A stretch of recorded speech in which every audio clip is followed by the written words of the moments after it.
Welcome to delta academy. नमस्कार दोस्तों, आज हम बात करेंगे ज्योग्राफी के संबंध में। और जो टॉपिक लिया है ज्योग्राफी में वो वाटरफॉल्स एंड रैपिड्स की हम बात कर रहे हैं। रैपिड्स का मतलब यहाँ पर छिपरिका है और वाटरफॉल्स का मतलब यहाँ पर जल प्रपात या जो जल के झरने होते हैं, स्प्रिंग्स होते हैं, वो हैं। तो दोस्तों, बहुत इंटरेस्टिंग टॉपिक है और फिज़िकल ज्योग्राफी से संबंधित है। फिज़िकल ज्योग्राफी में जो बहते हुए जल के कार्य हैं और उनसे जो उत्पन्न आकृति है, ये उस टॉपिक से लिया गया है। और इसमें हम बात करेंगे जो बहता हुआ जल है वो कई प्रकार के जो लैंड फॉर्म्स है, भू दृश्य हैं, उनको निर्मित करता है। उन्हीं में से एक टॉपिक लिया गया है वाटरफॉल्स एंड रैपिड्स। तो दोस्तों, सबसे पहले हम जानने की कोशिश करते हैं कि वाटरफॉल्स जो है वो क्या होता है, जलप्रपात किसे कहते हैं।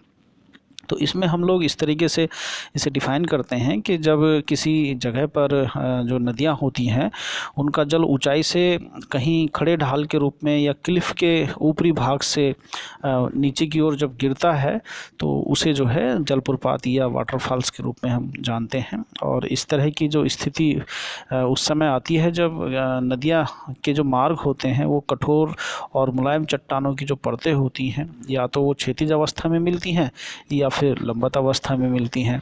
तो इस प्रकार से जो मुलायम चट्टानें होती हैं उनका अपर्दन हो जाता है और कठोर जो चट्टानें होती हैं वो अपने स्थान पर यथावत बनी रहती हैं। इसी से क्या होता है कि एक स्थल तो अपर्दन के कारण लगातार नीचे होता चला जाता है और जो कठोर चट्टानें होती हैं उसके कारण नदी का भाग जो है ऊपर उठा रहता है। इसी को जो है वाटरफॉल्स की रूप में हम जानते हैं। दोस्तों, जो छिपरिका होती हैं और जो प्रपात है उसमें जो मेन अंतर है वो एक सामान्य अंतर होता है। जब नदी का कोई भाग जलधारा का प्रभाव साधारण वेग से होता हो, या ये कहें कि जब जल जो है ऊंचे ढाल से गिरने लगता है तो उसे प्रपाती या छिपरिका कहते हैं या रैपिड्स कहते हैं। प्रपात में जो होता है वो ऊंचाई अधिक होती है और उसका जो ढाल होता है वो एकदम स्टिप होता है या एकदम खड़ा ढाल होता है, और ये क्लिफ का जो अगला भाग होता है उसके रूप में गिरता है। जबकि छिपरिका की अगर हम बात करते हैं, रैपिड्स की बात करते हैं, तो ये इसकी जो ऊंचाई है वो प्रपात की अपेक्षा कम होती है तथा जो इसका ढाल होता है वो सामान्य होता है। तो इस तरीके से हम लोग इसे बात कर सकते हैं। अब हम देखेंगे इसके जो प्रपातों के प्रकार हैं, जो काइंड्स ऑफ फॉल्स हैं, वो किस तरीके से हैं। तो ये दो प्रकार के देखने को मिलते हैं। एक नॉर्मल वाटरफॉल्स होता है जिसे हम सामान्य प्रपात कहते हैं, दूसरा माइनर वाटरफॉल्स होता है। अगर नॉर्मल प्रपात की हम बात करते हैं तो इनके अंतर्गत उन प्रपातों को रखते हैं जिनका निर्माण जो है नदी के सामान्य जो चट्टानें होती हैं उनमें एक अंतर पाया जाता है। और जैसे कड़ी चट्टानें और मुलायम चट्टानें, अगर इस प्रकार के जो चट्टानें से निर्मित जो वाटरफॉल्स होते हैं जिनमें विभिन्न चट्टानों में अंतर पाया जाता है और उससे होकर नदियाँ जब बहती हैं तो जब वाटरफॉल्स बनता है तो उसी को हम सामान्य प्रपात कहते हैं। एक जनरल सा नियम है।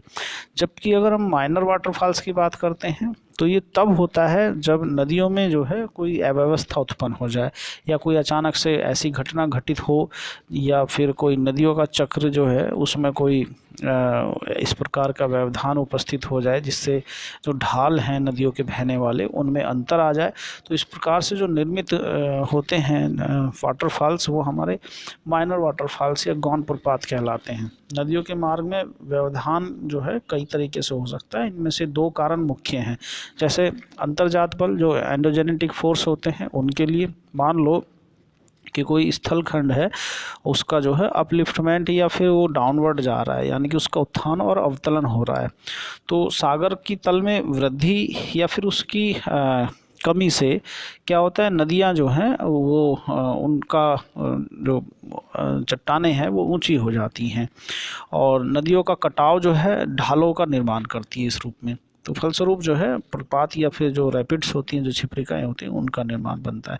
इसी रूप में हम ये देख सकते हैं कि जो भ्रंश हैं, ठीक है। तो भ्रंश या जिसे एक तरीके से हम फॉल्ट के रूप में जानते हैं, जिसमें जो चट्टानें होती हैं उनमें एक रिलेटिव मोशन होती है और उसके कारण जो एक तरफ की चट्टान जो है या दोनों तरफ की चट्टानें जो हैं वो सामान्य रहती हैं, बीच की चट्टान नीचे धंस जाती हैं, या और भी कोई कारण हो सकता है। तो इस प्रकार से जो उत्पन्न फॉल्ट होते हैं उसके द्वारा भी अगर कोई नदी उसमें बहती है तो वो जलप्रपात बनाती है। जैसे हम नर्मदा नदी के बारे में बात कर सकते हैं, तो नर्मदा नदी पर जो है इस प्रकार के जो फॉल्स हैं वो देखने को मिल जाते हैं।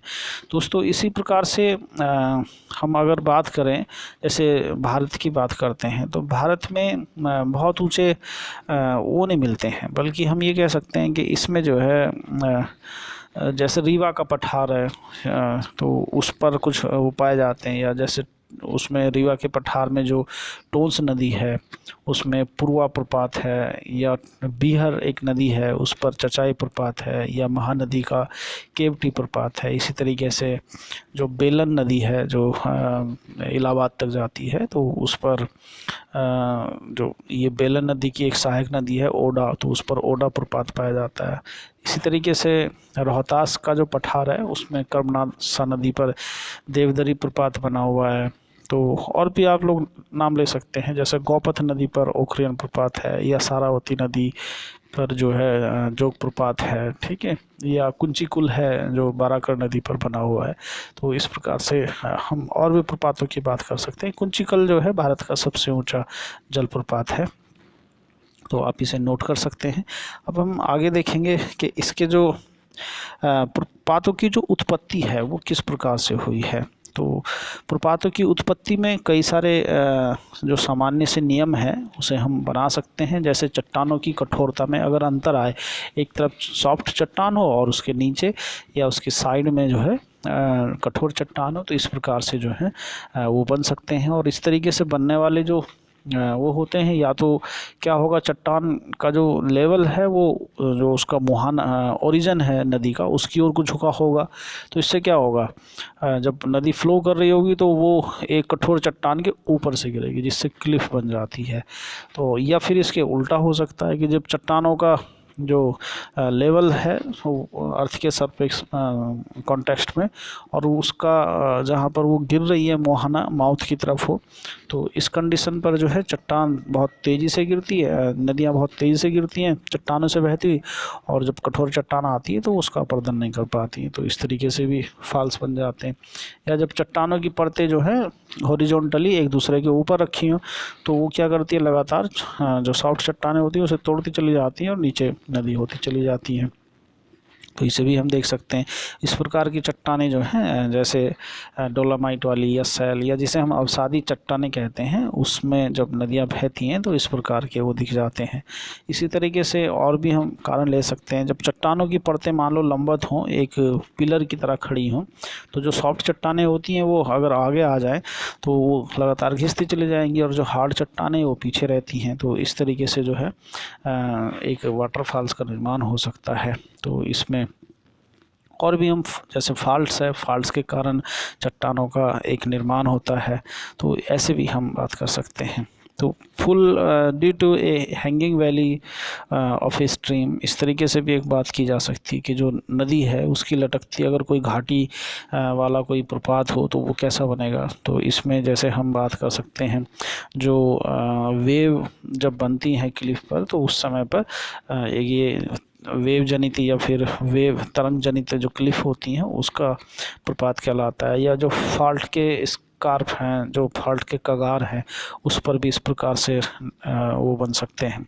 तो ऐसे कई सारे कारण हैं, तो हम उन पर बात करेंगे। इससे जो मोस्ट इम्पोर्टेंट क्वेश्चन है वो ये पूछा जाता है कि जो अलग अलग प्रपात हैं उनकी जो स्थिति है वो पृथ्वी तल पर कहाँ कहाँ पाई जाती है। तो आपसे जैसे मैं भारत के अभी कुछ प्रपात की बात कर रहा था, इसी तरीके से अब हम कुछ और लिस्टिंग कर सकते हैं। जो भारत के जो मुख्य जलप्रपात हैं उनकी लिस्टिंग कर सकते हैं, तो या विश्व के जो जलप्रपात हैं उनकी लिस्टिंग कर सकते हैं। तो भारत में जैसे कुंचिकुल सबसे ऊँचा जो जलप्रपात है वो है। इसी तरीके से हम फिर इन्हें राज्यवार बांट सकते हैं कि उत्तराखंड में कौन से मुख्य जलप्रपात हैं, या राजस्थान में कौन से हैं, या फिर झारखंड में कौन से हैं, और मध्य प्रदेश गुजरात की साइड में कौन से हैं जो नर्मदा नदी पर बने हुए हैं या उनकी सहायक नदियों पर, इसी तरीके से कावेरी पर, इसकी एक लिस्ट कर सकते हैं।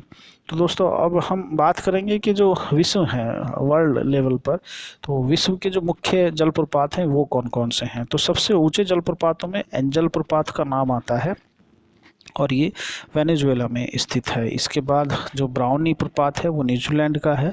और फिर जो है हम बात कर सकते हैं केजिसोफेन फॉल्स जो है वो हमारा नॉर्वे में है। इसी तरीके से योसेमाइट प्रपात कैलिफोर्निया में है। सदरलैंड प्रपात जो है न्यूजीलैंड में है। और रोरेमा प्रपात जो है वो हमारा ब्रिटिश गुयाना, ये दक्षिण अमेरिका का वो है। कोलंबो प्रपात है जो दक्षिण अफ्रीका में है। टकाकू प्रपात है ब्रिटिश कोलंबिया में है। गरसोपा, ये भारत की बात थी, सारावती नदी जो कर्नाटक में है। इसे हम गांधी सागर के रूप में या जोग प्रपात के रूप में भी जानते हैं। और इस तरीके से आगे भी नाम दे रखे हैं, आप लोग अपनी स्क्रीन पर देख सकते हैं। तो अधिक आयनात का मतलब ये होता है कि जो ज़्यादा झुके हुए हैं। तो नियाग्रा प्रपात जैसे हम अमेरिका की बात करते हैं और कनाडा में पाया जाता है। विक्टोरिया प्रपात जो है जिम्बाब्वे का है। इगबाजू प्रपात ब्राज़ील अर्जेंटीना से संबंधित है। तो ये जो डेटा है हमने सविंदर सिंह की से लिया है, आप लोग उस पर देख सकते हैं। तो दोस्तों और भी इस प्रकार की लिस्ट कर सकते हैं आप स्थानीय रूप से, और या पिछले प्रीवियस ईयर के जो क्वेश्चन हैं उनको सॉल्व कर सकते हैं। इस प्रकार से फिजिकल ज्योग्राफी में आप अपने अलग अलग टॉपिकों पर एक समझ विकसित कर सकते हैं। जैसे हम कुछ पिछली क्लासों में चर्चा कर चुके हैं, कुछ जो मुख्य नदियाँ हैं, अभी हम लोग उत्तरी अमेरिका की, दक्षिणी अमेरिका की, या इस प्रकार से जो पठारों से निर्मित या माउंटेन के बनने के क्या कारण हैं, तो हम लोग इन पर चर्चा कर चुके हैं।